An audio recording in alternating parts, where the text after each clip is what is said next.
o temperamento, a personalidade e o caráter. Gaston Berger. Prefácio. A presente obra de Gaston Berger inicia uma coleção intitulada Caracteres, cujos volumes são e serão inspirados pela intenção de ajudar os homens a se conhecerem uns aos outros cada vez melhor, penetrando na originalidade de cada um. A palavra caracteres foi escolhida porque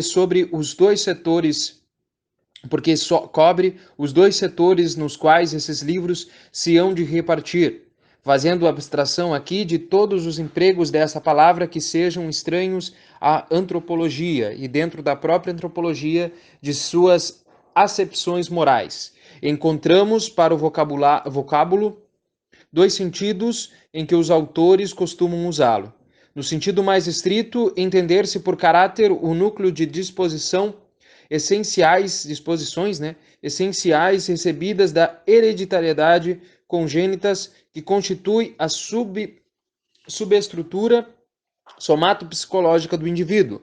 Nesse sentido, ao qual nos aliamos pela preocupação de colaborar nesse terreno complexo e delicado para o estabelecimento de uma terminologia clara, definida, diferencial e constante. O núcleo chamado caráter é aquilo que no homem é anterior à sua história, subjacente a essa história, aquilo que é firme, permanente, refratário às mudanças, suscetível, por conseguinte, até onde, pelo menos, conseguimos saber, de nos fornecer bases estáveis a partir das quais possamos chegar a uma dedução, senão dos atos do homem que esteja sob consideração, pelo menos das condições mais profundas da possibilidade de seus atos, aquelas que determinam as linhas gerais da sua conduta.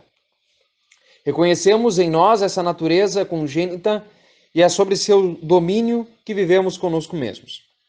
Se sou emotivo, isto é, mais emotivo que o comum dos homens, poderei lamentar, condenar essa emotividade. Entretanto, de um modo mais útil, poderei procurar evitar seus lamentáveis resultados. Essa pesquisa só tem sentido em razão da persistência da emotividade em minha natureza caracterial. Relativamente ao conhecimento de si mesmo e de outrem, tal ciência deve ter o nome de caracterologia. A caracterologia se situa no grau das constantes individuais. Eis o primeiro sentido do caráter. Tomado nessa acepção, o caráter é apenas o esqueleto mental de um homem. Não é todo esse homem. Desde o alvorecer da vida, cada um de nós é assaltado por acontecimentos que nos marcam mais ou menos profundamente. Além disso, cada um de nós reage a esses acontecimentos e dessas reações resultam maneiras de sentir, de pensar e de falar, hábitos, toda a espécie de feitios que se tornam partes integrantes do que somos. Atente-se apenas para a linguagem e a deformação profissional. Em suma, pouco a pouco, o caráter, como acabamos de defini-lo, o caráter puro, investe-se numa individualidade onde o que é adquirido é acrescentado ao congênito. É a condição do homem variável. Sem dúvida, o que foi adquirido, continua ele a supor, não suprime o congênito, mas especificando-o e orientando-o, ele o reveste, enriquece-o, enche-o, como faz a carne ao esqueleto. Consequentemente, a explicação da conduta humana consistirá em determinar as disposições congênitas, caracteriais, no sentido primordial da palavra, que essa conduta deve conter em si, mediante as especificações adquiridas que de fato hajam intervindo para concluir, de determinado caráter, determinada individualidade. O caráter não permite ao homem, por ele marcado, em futuro qualquer, o caráter de Amiel. Não, o caráter não permite ao homem, por ele marcado, um futuro qualquer. O caráter de Amiel não lhe permitia a vida de Beaumarchais. O de Stendhal não o destinava para a glória militar. Todo caráter exclui essas ou aquelas possibilidades de desenvolvimento. Mas dentro desses limites, ele é polivalente e as circunstâncias da história individual vão causar a eflorescência deste ou daquele valor. Aos 45 anos, o indivíduo ter-se-á tornado isso ou aquilo. Se nesse momento se fizer análise do que o homem se tornou, é ainda o caráter que será encontrado, porém, determinado pelas aquisições de sua vida. Um todo a que daremos o nome de individualidade, se o considerarmos independentemente do uso que faz dele, de personalidade, se queremos, como é preferível, levar em conta a influência exercida pelo próprio homem, enquanto unidade ativa de tudo que é enquanto eu, sobre seu próprio desenvolvimento.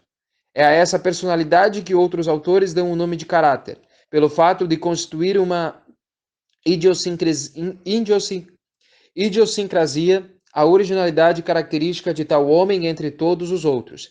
Para evitar confusão com o primeiro sentido de caráter que adotamos, empregaremos para o inventário das disposições caracteriais adquiridas do homem total a expressão comum de análise da personalidade.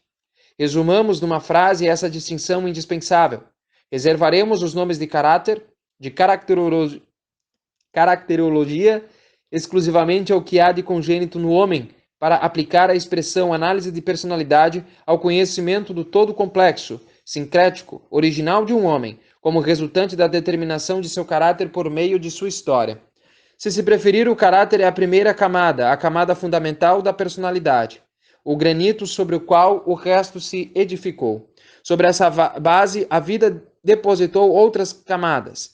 Desse modo, o que resultou da evolução da saúde do indivíduo, do ambiente da sua infância, dos traumatismos e dos êxitos da vida, da educação, da profissão, das próprias decisões do indivíduo e todo o resto que constituem com o caráter, além do que ele comporta, a personalidade desse homem. Para ilustrar como um exemplo essa distinção, vejamos Foch, que foi por caráter um apaixonado impetuoso. Uma poderosa secundariedade põe nele os resultados de um passado integrado pela ressonância das representações e a forte emotividade, uma grande energia a serviço de uma atividade predominante. Por isso, está predisposto ao sentimento religioso e, sobretudo, à atividade militar, como nele A prevalece sobre E, por forte que seja E. A energia da emotividade pode converter-se em vida de ação. Ele é, pelo concurso de suas disposições congênitas, o mais apto para a impaciência prática, que o fará chegar de chofre ao lugar ameaçado pelo inimigo, decidir rapidamente, mas sem parcialidade por esse ou aquele dos dados, concentrar numa ofensiva os meios rapidamente fornecidos por uma secundariedade rica de conteúdo. Sem a consideração dos traços fundamentais desse caráter, nada se pode compreender a respeito de Foch, mas foi sua história de menino e de homem que encaminhou seu sentimento religioso para o catolicismo e fez com que suas aptidões militares tivessem seu coroamento no comando dos exércitos aliados no fim da Primeira Guerra Mundial.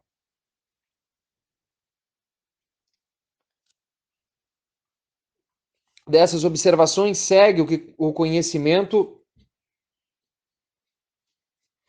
Dessas observações segue-se que o conhecimento dos homens deverá escalonar-se desde os trabalhos mais caracterológicos, cuja finalidade consiste em discernir as disposições congênitas, sólidas e permanentes, que formam a estrutura durável do homem, até outros nos quais a análise da personalidade estuda as superestruturas e os problemas que se lhe impuseram no prolongamento de seu caráter.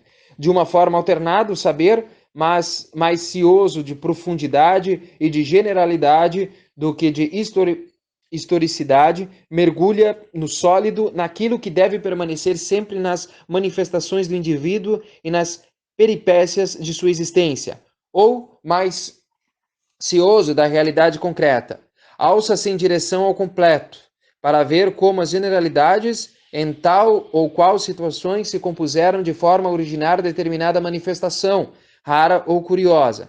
Segundo sua matéria, as obras desta coleção inclinar-se-ão para a caracterologia, para o homem permanente, ou, ao contrário, tratarão do indivíduo considerado em toda a riqueza de seu conteúdo, de modo a levar a efeito, tanto quanto possível, a análise de sua personalidade.